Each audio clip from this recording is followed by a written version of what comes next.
How could you not want DeAndre Hopkins and Stefon Diggs, Gabe Davis, Trent Sherfield, Deontay Hardy in this high potent powered attack?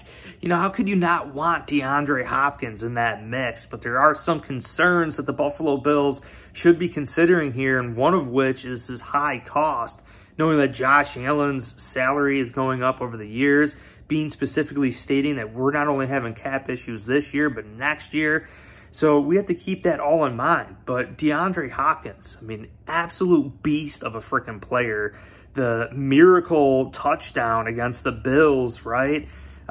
With the Hail Murray pass, that was unbelievable. DeAndre Hopkins is a freak of nature. And you just think about what this offense could be with Josh Allen and Stefon Diggs and all these players.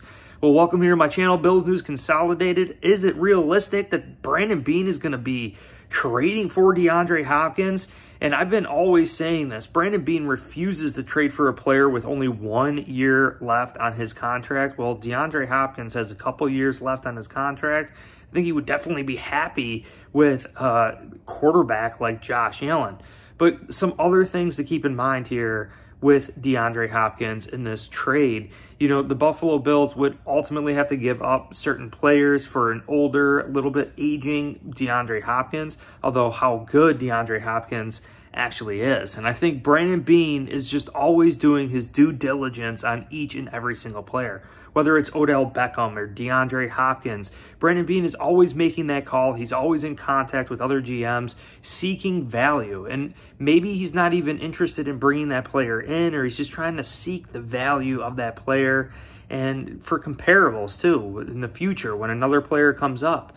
But there are some awesome players on 1 year deals right now hitting free agency. I mean, we all wanted Derrick Henry, right? Derrick Henry is a free agent after this upcoming season.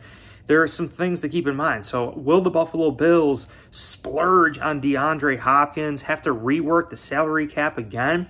You know, this draft class, only 6 picks, but it's going to cost us around $7 million to retain each and every single one of these rookies that we sign. So we're going to be break even on the cap. So Brandon Beane would definitely have to do some reworking. I think DeAndre Hopkins was said to be salary around $11 million or more. It's absolutely insane amount of money, but think about what he could actually do for the Buffalo Bills. And I think thinking about that, understanding that, we have to understand that the Bills might still even consider drafting a wide receiver. You know, Gabe Davis, I think, still had a pretty successful year last year, although we wanted more numbers. But you have to think about the change that occurred with defenses double teaming Diggs and putting their best cornerback on Gabe Davis. Then you consider, you know, Josh Allen kind of injuring his arm, right? Spencer Brown, this offensive line, getting Josh Allen licked, right? And then also Gabe Davis hurting his ankle, being injured, playing injured, missing 2 games. You know, we really didn't see this offense firing on all cylinders at the right time. You know, stars really didn't align for the Buffalo Bills last year with Gabe Davis. Only 164 yards away from hitting that 1,000-yard mark, receiving, 7 receiving touchdowns, only 3 away from double digit. And again, Gabe Davis making those contested catches in traffic, running those dirty routes for Bills Mafia. It's hard. It's hard being a true number 2 wide receiver. Stefon Diggs getting a lot of targets too, but I really think the Buffalo Bills would benefit from a solidified slot cornerback or slot wide receiver like Khalil Shakir, right? Khalil Shakir could definitely progress into that slot cornerback for the Bills, but just inexperienced, right? Not a lot of reps there last year, although he did make the most of those reps. And I think a lot of times here in Buffalo, we kind of get distracted, right? Like Kelvin Benjamin, Duke Williams. We go through these guys that we think are going to be solidified number 2 wide receivers on the outside. They give us glimpses, but right when we up that snap count, right when we up those targets, they kind of seem to drop off. You know, Gabe Davis, to me, really didn't drop off too bad. I think Gabe Davis is definitely clearly the best wide receiver that we've had here as a number 2 to Stefon Diggs. We bring in DeAndre Hopkins. That's insane. That's absolutely insane. And then they can kind of rotate, but we're still worried about that slot position. Deontay Hardy, first time as being a Buffalo Bill, although he was rated the 4th best wide receiver in the NFL in 2021, having only Jameis Winston, Trevor Siemian, Taysom Hill as quarterbacks. You know, his problem is staying healthy. He's just got to stay healthy in that slot. Khalil Shakir, inexperienced, but made a lot of his opportunities, beating out statistically yards per reception against Garrett Wilson, Chris Olave, former first-round picks last year.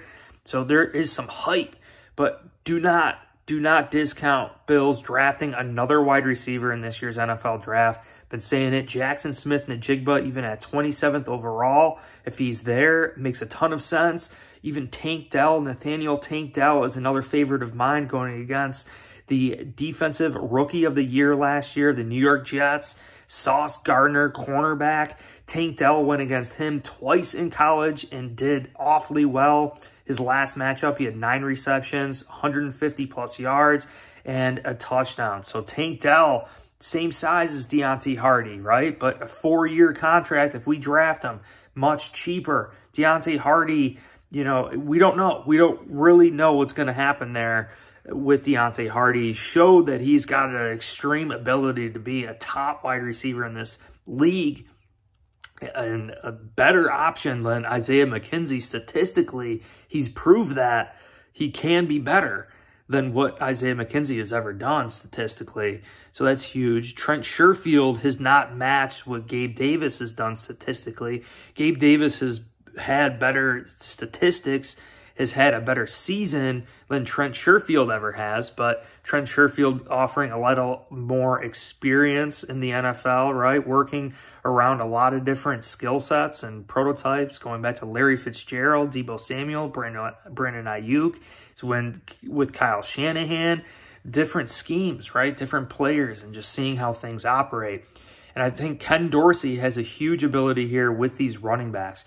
When you add up all of the targets for our running backs last year, the running backs had 111 targets. Gabe Davis had 93 targets. So you see how important the running backs are in this scheme and throwing the ball to our running backs. Nyheim Hines, James Cook, and now Damian Harris. And it seems like Damian Harris still has a better handle on this offense versus Nyheim Hines, because Damian Harris, Brandon Beane, and Sean McDermott said that the system that he's coming from was similar.